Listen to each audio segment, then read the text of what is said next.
Hey, what's good everyone? Look, Last Man here. What I have you here guys looking at is our Kubota motor for a 546. And what we need to do is change the spark plugs on it. Zamboni recommends that change the spark plugs every 2,000 hours. Our machine right here is about 5,300 hours right now. And last time we changed it, we were at 3,000 hours and 77. So 3,077 hours. So we're about 150 hours overdue. So definitely time to change them. Now what you're looking at here is you're looking at a coil pack over each spark plug. Now certain motors are different. Our other motor in our Zamboni 500 has one coil going to a distributor cap. Then you have spark plug cables going to each spark plug. And so this one's a little bit different. This one you have a coil over each spark plug and there's a computer controlling the spark. So it's a little bit different. Go and check your owner's manual if you're unsure. I was going to show you guys, change the spark plugs is not terribly difficult. You just got to be careful on some critical steps. I'm just going to show you guys, record this because I'm doing it, why not? As far as this motor goes right here, our motor is a WG1605LE3. So it's a 1.6 liter motor. Now I'll show you the spark plug right here that we're using on this motor right here. This one's an IFR6F, and I got these through Zamboni, and you're gonna need 4 of them. Before you get too deep in this, let's go ahead and check the gaps on these plugs. The recommended gap in the book, at least it's telling me here, is 0.7 to 0.8, and a thousandth of an inch, you're gonna be 0.028 to 0.031. So to do that, we have this little tool right here. Just kind of slide it in right here. And it's going to be kind of hard for me to see, film, and do the gap at the same time. So I'm going to slide it over here so I can see. So checking the gap on this one right here, it seems I'm kind of at a 0.35. So I need to go down a little bit. So if your gap is too wide, you just use this little thing, you push it down. It takes quite a bit of effort, but you can press against this little metal plate here to decrease the gap.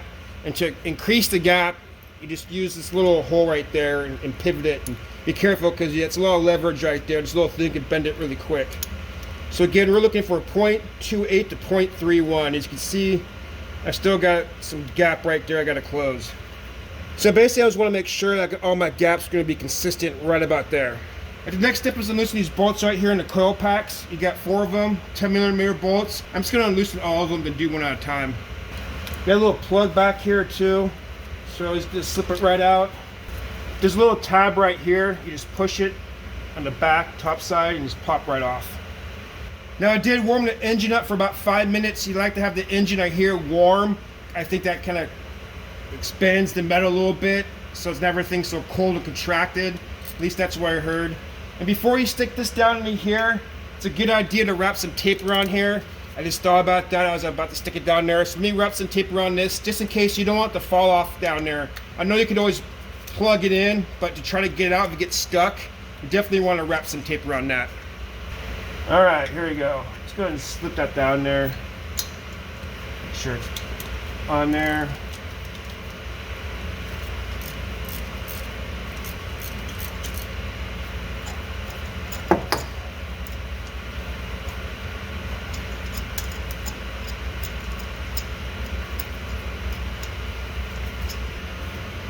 Alright, I got my spark plug with the little foam insert.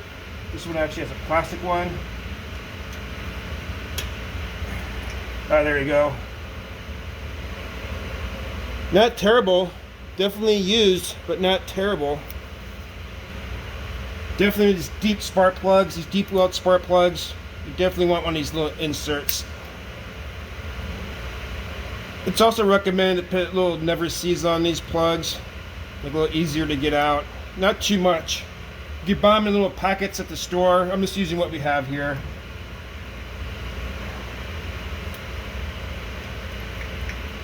Make sure you go in straight. Reverse thread it just a little bit so it seats in there. Nice and easy. Last thing you want to do is rush it and cross thread something. Don't need to over tighten either, just a little bit. Alright, there you go, that's the first one. And since you're using the one with the insert there, definitely make sure you tape it because you go to pull it out, it kind of sticks to the plug sticks to the socket here. You can easily lose that thing inside the well right there. Alright, we're just going to slide this one back on for now.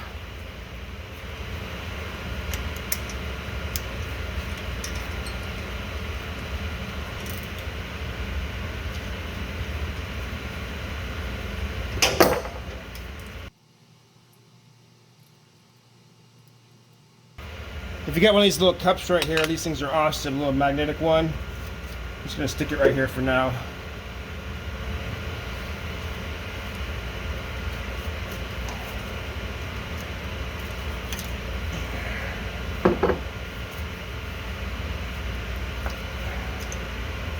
We're gonna do 2 at a time.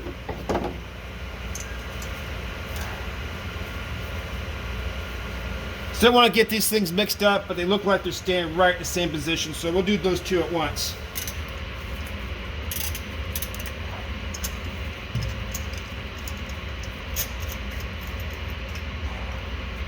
There's your second one right there. And little C's on there. Straight down with that guy. Plenty tight.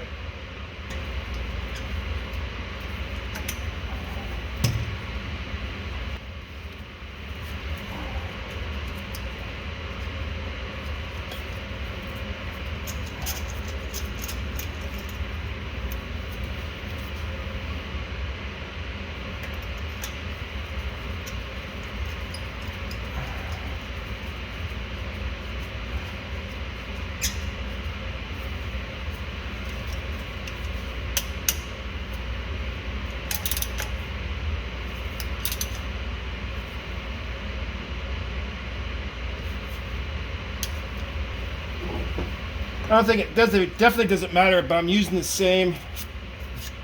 Turn this thing's off. I'm using the same coil in each spark plug, not mixing them up basically. Definitely doesn't matter.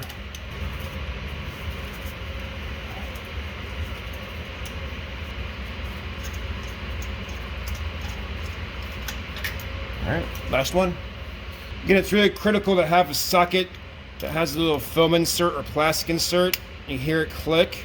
And also make sure, I noticed in the first couple when I was starting them on, I don't think I had this thing far enough because it was just kind of spinning. So make sure you have a socket over the grooves or for the bolt part right there, however you want to call it. I think I'm going to approach this one going this way because you want to make sure you go straight down so you don't cross thread anything.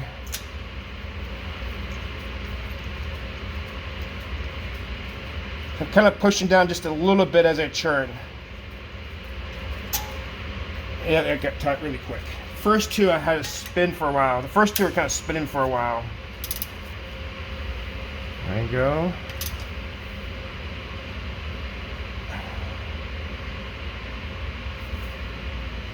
Good enough for me?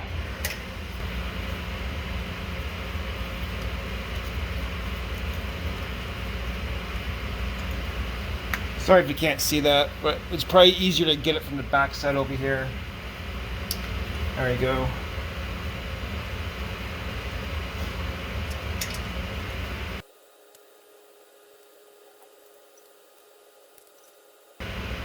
Engine vibrates. I'd make sure these things are tight. As well as these ones right here. I've had these things come loose on me before. That one was just a little bit loose right there.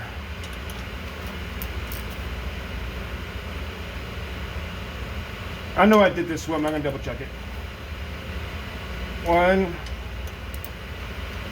2, 3, 4. 1, 2, 3, 4. We'll take that off. Here's your old plug right there, same number, IFR6F, and that's the plug you want to use right here, the IFR6F. All right, let's go ahead and give her a start up and see how she starts.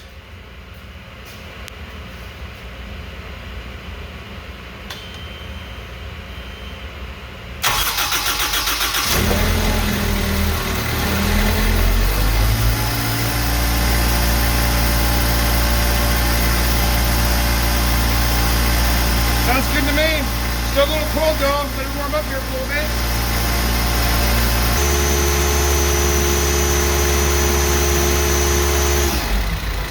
All right, there you have it. Get the spark plugs changed here in a 546. Not a difficult job. Took about a half hour. Just got to make sure you got some stuff here on hand. Makes the job go a little smoother. One thing, make sure you got the never sees. If you don't have any of that, when you go get your spark plugs, they sell at the auto store like a pack, a little package. Plenty for 4 plugs right there. Another thing is make sure you got a socket that has a little insert in there, as you saw the first one. I tried to take out. I didn't realize it didn't have the little film insert, or this one actually has a plastic one. So the socket kind of just pulled the socket out and the plug stayed there. So this little insert kind of keeps the plug inside the socket there. As well as when you go screw it in, make sure you tape your extension to the socket, because when you screw the plug in, you go pull the socket out, you could separate the socket from the extension, and your socket would be kind of stuck down in there. So you definitely don't want that. Do those couple things, you should be good. And go ahead and check your manufacturer's book for the spark plug and the proper gap for your machine. Our 500 one's a little bit different spark plugs. Maybe same by the gap, but different spark plugs. Definitely check that out. If you're not sure what plugs to get, call Zamboni. They'd be more than happy to tell you what plugs to get at the auto store, or better yet, just order it through them, because that way you know you have their proper plugs. Nothing to worry about. Alright, go ahead and smash that subscribe button. Hit the like button too. Put a comment down there. Definitely appreciate the comments. The more comments, the better. It makes the channel better. That's all I have for you guys today. Thanks for watching. As always, hope you learned something. And like the localized man says, stay cool.